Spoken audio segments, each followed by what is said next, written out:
నిన్న మొన్న ఫైనాన్స్ మీద, నిన్న పవర్ మీద బీఆర్ఎస్ ప్రభుత్వము ఖజానా ఖాళీ అయిందని గత సంవత్సరం నుండి అందరికి తెలిసిన విషయం ఇది. ఎందుకంటే సరి అయిన సమయంలో ప్రభుత్వ ఉద్యోగులకు జీతాలు ఇచ్చే పరిస్థితి లేదని కాంగ్రెస్ కూడా తెలుసు. సీనియర్ నాయకులు చాలా మంది ఉన్నారు దాంట్లో.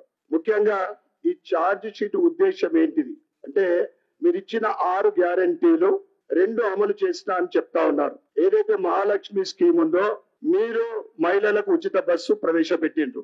500 రూపాయలకు గ్యాస్ సిలిండర్ ఇస్తాను కూడా చేర్చబడ్డది. 2500 రూపాయలు ప్రతి మహిళకు మీరు పెన్షన్ ఇస్తాను కూడా చెప్పిండ్రు. అయితే ఇది మహాలక్ష్మి స్కీమ్ మీరు పూర్తిగా అమలు చేయనట్లే.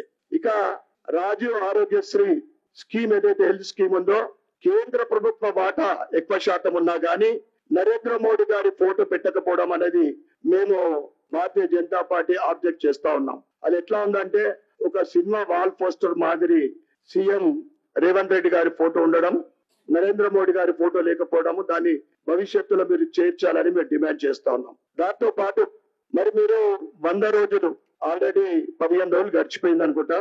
మీరు మిగతా 4 గ్యారంటీలు ఏదైతే మహిళలకు ఇల్లు లేని వారికి ఇంద్రమ్మ ఇల్లు, 4000 రూపాయల పెన్షన్, రైతులకు ఒకే దఫా 2 లక్షల రుణమాఫీ, ఇవన్నీ మీరు ఇచ్చిన హామీలు ఏవైతే ఉన్నాయో, మరి నిన్న మొన్న జరిగిన ఫైనాన్స్ స్టేటస్ చూపెట్టి ప్రజలకు మీరు ఏం చెప్పదలుచుకున్నారు? తప్పకుండా ఆ స్కీములు మీరు చెప్పిన సమయంలో అమలు చేయాలని మేము డిమాండ్ చేస్తా ఉన్నాం. ఇంకొక విషయం ఏంటంటే, అక్బరుద్దీన్ ఓవైసీ గారు సమయం చిక్కినప్పుడల్లా, అవకాశం దొరికినప్పుడల్లా భారతీయ జనతా పార్టీ పైన అక్కచ్చు కక్కుతా ఉన్నాడు. ఏబీవీపీ అని, ఆర్ఎస్ఎస్ అని, ఆదాని అని. మేము ఎక్కడ కూడా బీజేపీ, ఎంఐఎం, బీఆర్ఎస్ పార్టీ అని, ఇవన్నీ కూడా ఫ్రెండ్లీ పార్టీ అని కాంగ్రెస్ పార్టీ చేసిన దుష్ప్రచారం. భారతీయ జనతా పార్టీ ఒకే పార్టీ, దేశంలో సెక్యులర్ పార్టీ, అన్ని మతాలకు అన్ని వర్గాలకు సమానంగా చూస్తున్న పార్టీ భారతీయ జనతా పార్టీ. అదే విధంగా మెజార్టీ ఉన్న ఈ తెలంగాణ రాష్ట్రంలో హిందువులు కూడా ఒకసారి ఆలోచించాలని నేను హిందూ బంధువులందరికీ కూడా కోరుతా ఉన్నా.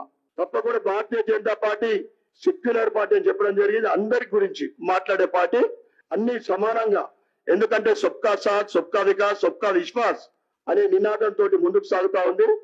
కనుక మరి ఒక్కసారి ఈ 6 గ్యారంటీలు తప్పకుండా అమలు చేయాలని మేము డిమాండ్ చేస్తా ఉన్నాం.